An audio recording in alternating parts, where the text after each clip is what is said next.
life often feels chaotic. Your room is messy. Your calendar is filled with unwanted events. And in the middle of all this chaos, you decide to grab a cup of coffee, just to realize that, unfortunately, it has gone cold. But why? Why does coffee cool down by itself and never heat itself back up? Strangely, all of this only ever seems to go in one direction.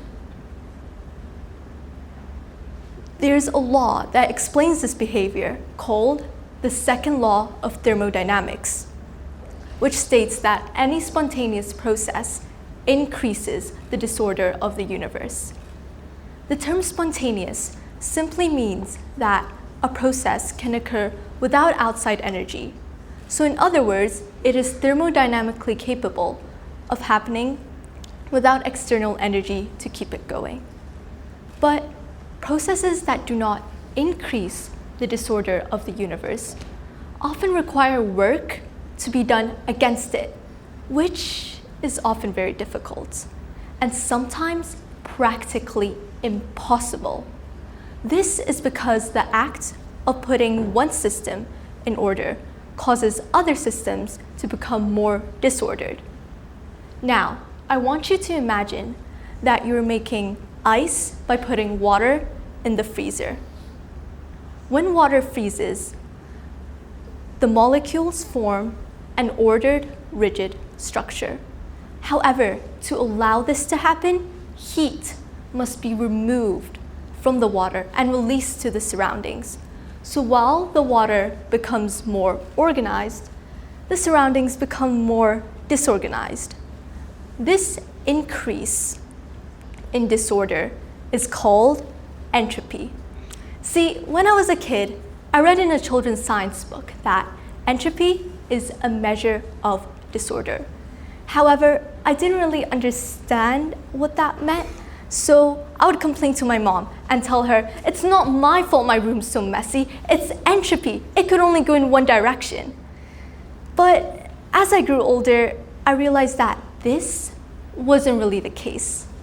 You see, the most common way to describe entropy is as disorder, which makes complete sense because it links to things becoming more mixed and less ordered. But I think a better way to describe entropy is as the tendency of energy to spread out. Now, I want you to imagine a room with 12 items, like the one shown on the screen.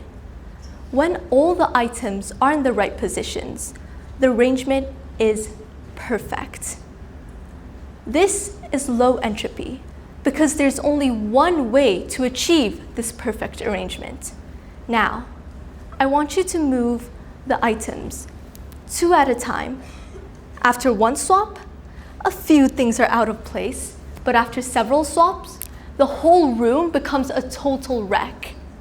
This is high entropy because there are 4 more ways for the room to be scrambled than perfectly arranged.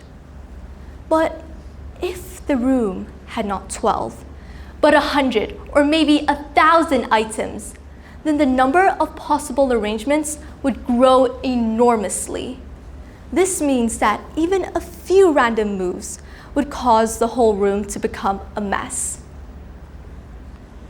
This means that the more objects there are in a system, the higher the maximum entropy can be.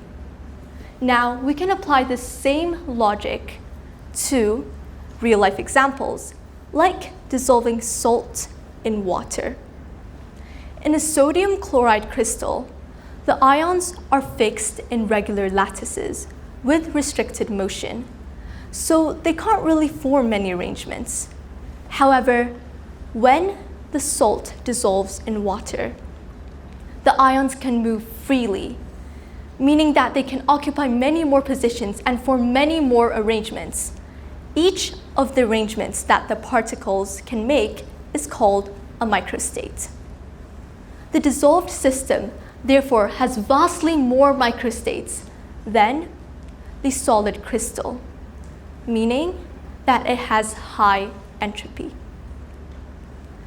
Now, I know what some of you might be thinking. Why can't the salt just somehow undo all the dissolving process by itself? Well, guess what? In theory, it is in fact possible for this to happen.